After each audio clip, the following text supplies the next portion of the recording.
Welcome to Intuitive Dawn. I'm your host, Psychic Medium Jamie Lynn. And today I wanted to pull a card from the Archangel Power Tarot cards by Radleigh Valentine. So I'll start off giving you a message for that. And I hope everybody's well. Hope you guys are enjoying your day. And let's see what the card says. So I pulled the Three of Gabriel. Three of Gabriel. It's a pretty card. Almost looks like this woman just got off a boat and she's going to embark on an adventure. So let's see what the card says. Three of Gabriel. So the number 3 is significant for you today. And remember, this is a timeless reading, and all these messages are timeless on this channel. So on the card, it says prosperity arising from wise planning. Time to take the next step. Optimistic plans that turn out as expected. So this is a very optimistic card, and it showed her getting off a big ship, as you saw in the card. So it is time to take the next step. And the card says, you've made some good choices, and now your ship is coming in. As you wait for it to dock, so she didn't get off a ship, she's getting on it. So, okay. So as you wait for the ship to dock, it's an excellent time to consider your next steps. Long-term planning is a good idea. What is your next adventure? What actions are required in order for you to make your endeavor a reality? You may need to travel for business purposes. Review your options while you keep your enthusiasm high.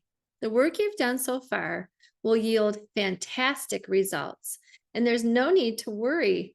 It takes a little while for you to get a return on your financial or energetic investment. Just have patience. And additional meanings of this card is, I think I read it on the card, but I'll just say it. Self-confidence. So your self-confidence improves. Teamwork. 3s are about teams. So teamwork, optimism, and an expected outcome. So if you're expecting something to go really well, it will go really well. Or if you have a good intuition about something you want to do, or something you're involved in, or a relationship you're hoping to manifest or blossom, then it looks like it'll work out in your favor. Yeah, the 3 of Gabriel is like the 3 of Wands in the tarot cards, if you're familiar with tarot cards. And that's where the man has 3 wands and he's standing on a shore, and he is actually waiting for his ship to come in. And the 3 of Wands is about travel, and I think Radleigh mentioned that in the meaning of the card. So this is a really hopeful card. So I hope that message resonated with you. And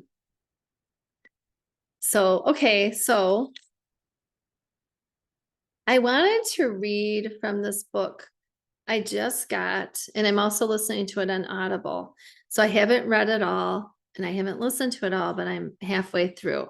But it's called Energy Strands by Denise Linn.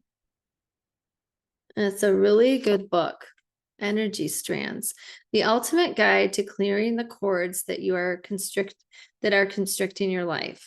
So I'll just read a little bit of the back, and then you can kind of get an idea of what this is all about. So Native, and Denise Linn is Native. So Native shamanic traditions tell us that there are cords, strands, threads, and filaments of energy that flow to and through us, connecting us to everyone and everything in the universe. Some energy strands make us feel vibrant and alive. Others deplete us and weaken us. Most of us are unaware of these strands, but they are extremely powerful forces that surround us every day. So in this book, Energy Strands, Denise Linn shows you how to release the cords that bind you and strengthen the ones that heal you. She shares methods she's personally practiced over the years to help you achieve peace and balance in your life. So, I mean, this is it's really interesting. I really enjoy this. And I highly recommend it. I'm going to read an excerpt from the book, and it's called Strands with Strangers. Have you ever been shopping or out on the street in crowded conditions, or standing in line with other people, and later found yourself unusually exhausted and drained? I have. Have you guys? Put it in the comments below. I usually feel like that when I go to Disneyland. I love Disneyland, but there's usually so many people there that it can be overwhelming, especially for someone that's a light worker. It can be very difficult. Or did you have strange dreams that night? Maybe other times when you got home after being in a crowd, you felt unclean and that you needed to bathe, even though you hadn't done anything to get dirty. It is not uncommon for energy filaments to hook onto your solar plexus from strangers in crowds or people you pass on the street, even if you are not aware of the individuals. They might not know they are doing it, just as you might not be aware of it either. So you might not even be aware of it. And sometimes it can feel like someone grabbed you by the arm to speak to you. The hooks are deeper and a bit harder to dislodge if you are already exhausted. For example, if you are traveling and jet lagged and are in a crowded airport where others are tired and out of sorts as well, it's easy to have lots of funky energy attached to you that isn't yours. Unless your energy is strong and vibrant when you are in a crowd, filaments of energy can glom onto you.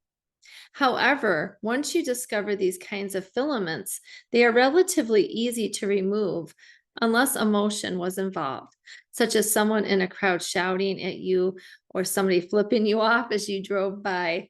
If you are with strangers and find yourself crossing your arms in front of your body, this is usually a subconscious way of fending off the attachments from your solar plexus. Often, women will hold their purse in front of their solar plexus in a crowd. In addition to keeping their belongings safe, they are also subconsciously protecting themselves from energy attachments from strangers. I actually have done this. I've held my purse like that when I've been on like a public transportation, like when I've gone to New York City and I'm on a subway, I have done that. So that's very interesting. So you can also clear your solar plexus after you've been in crowds. Another kind of attachment that occurs in crowds is when, for one reason or another, you may have eye contact with someone for a second or two longer than usual. And an unconscious cord reaches out between the both of you. And then you see that that same person again and again out in public. Maybe you saw her in a restaurant and then saw her in a line at a store, and then you saw her in a crowd. When this occurs, you know that you have a temporary cord that has been attached. This is not bad, it's just something to notice.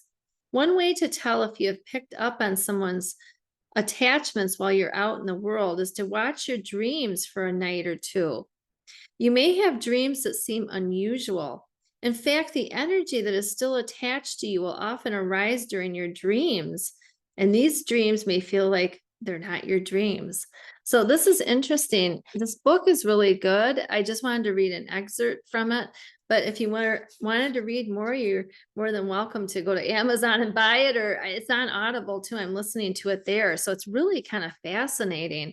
And, make sure you're cleansing your aura and protecting yourself. So I'm so glad you were here today, and you can find me on my website, psychicjamie.com, or the Electric Spirit Podcast on all major podcasting platforms. So, put in the comment, have you ever felt drained when you're in public?